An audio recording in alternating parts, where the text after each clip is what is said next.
नमस्कार, मैं अनीता चौधरी और एक बार फिर आपके सामने कुछ अहम जानकारी के साथ हाजिर हुई हूँ। और अब वक्त नहीं गंवाएंगे, सीधा मुद्दे की बात करेंगे। तो आज जो हम बात पे चर्चा करने जा रहे हैं, जिस बात का जिक्र यहाँ होने जा रहा है, वो है क्या होता है राष्ट्रीय शोक। मैं जब सुबह सुबह यहाँ पे अपने छत पे योगा करने आई तो देखा कि हमारा झंडा एक बार की हमारे घर के छत से ठीक सामने एक जगह है जिसका नाम एक पहाड़ी है। कहते हैं कि ये सबसे ऊंचा टॉप है जहाँ पे तिरंगा लहराता हुआ हर वक्त नज़र आता है हिंदुस्तान में। तो उस टॉप पे जिसका नाम है गांधी मंडप, वहाँ झंडा अपने शीर्ष तक नहीं था बल्कि थोड़ा नीचे था, थोड़ा झुका हुआ था। फिर मैंने जब गौर से देखा तो याद आया कि अरे ऐसा क्यों। फिर याद आया कि अरे अच्छा, हमारे पूर्व राष्ट्रपति प्रणब मुखर्जी नहीं रहे हैं और उनकी याद में 7 दिन का राष्ट्रीय शोक घोषित किया गया है। और जब राष्ट्रीय शोक घोषित किया जाता है तो झंडा झुका हुआ होता है। लेकिन क्या आप जानते हैं कि क्या मतलब होता है झंडा झुके होने का और क्या होता है इसका प्रोटोकॉल? तो हम आज इसी बात पे चर्चा करेंगे।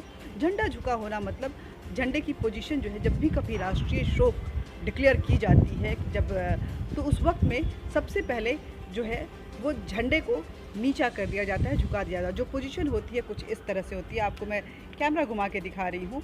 उसका शीर्ष में आप देखेंगे जो जिस स्तंभ से ये झंडा लगा हुआ है, उस स्तंभ के ऊपरी छोर पे जहाँ पे झंडा हमेशा रहता है, वहाँ से थोड़ा नीचे इसको रखा गया है, झुका के रखा गया है, थोड़ा नीचे रखा गया है।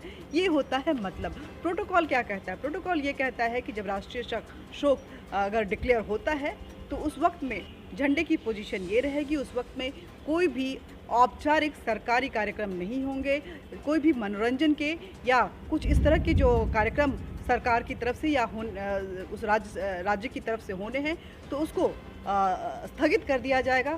साथ ही ये जो सचिवालय होते हैं, जितने भी सरकारी ऑफिस होते हैं, जो जितने भी विधान परिषद होते हैं और संसद होती है, वहाँ पे झंडा झुका हुआ होता है। और उस वक्त में कोई भी उत्साहित करने वाले कार्यक्रम नहीं होते हैं। हालांकि पहले छुट्टी भी एक दिन की छुट्टी डिक्लेयर की जाती थी, लेकिन अब अवकाश की जो बात है उसको ख़त्म कर दिया गया है, कामकाज चालू रहता है।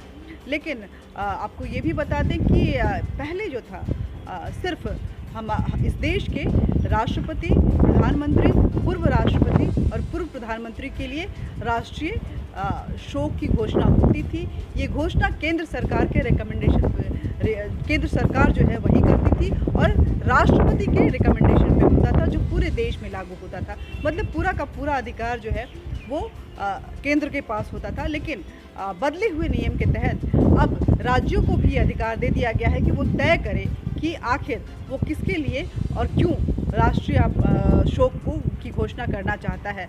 अब भारत में भी अब अगर आप देखेंगे तो सिर्फ प्रधानमंत्री, राष्ट्रपति या पूर्व प्रधानमंत्री या पूर्व राष्ट्रपति के लिए नहीं, बल्कि किसी भी अहम व्यक्ति के लिए जिससे कि सरकार को लगता है कि ये व्यक्ति जो है प्रभावशाली था, उसके लिए राष्ट्रीय शोक की घोषणा की जाती है। आपको बता दें, उसको इस राष्ट्रीय शोक की घोषणा में जब उस व्यक्ति की अंतिम यात्रा निकलती है और वह पंच तत्वों में विलीन होना जाता है तो उसको सलामी दी जाती है, जो कि बंदूकों की सलामी होती है।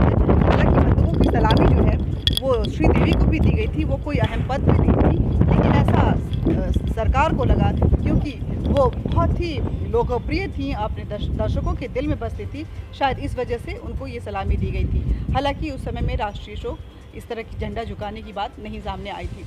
लेकिन सबसे पहले जो राष्ट्रीय शोक घोषित किया था आज़ाद भारत में, वो महात्मा गांधी की हत्या के बाद किया गया था।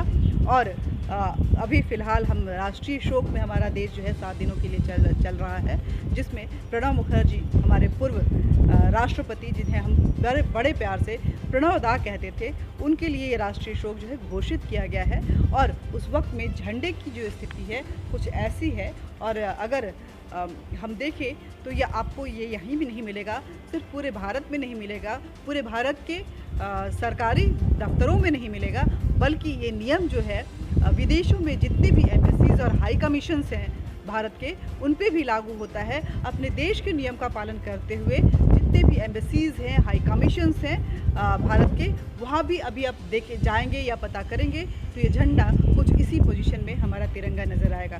हालांकि ये तिरंगा चाहे जितना भी नीचे कर लीजिए, जब लहराता है तो दिल में तरंगे पैदा करता है और ऐसा लगता है कि जब इसकी शान में हमारी जो आन बान शान है वो आसमान को छूती है। आज के लिए बस इतना ही, मिलते रहेंगे कुछ अहम जानकारियों के साथ अगली बार भी बार बार।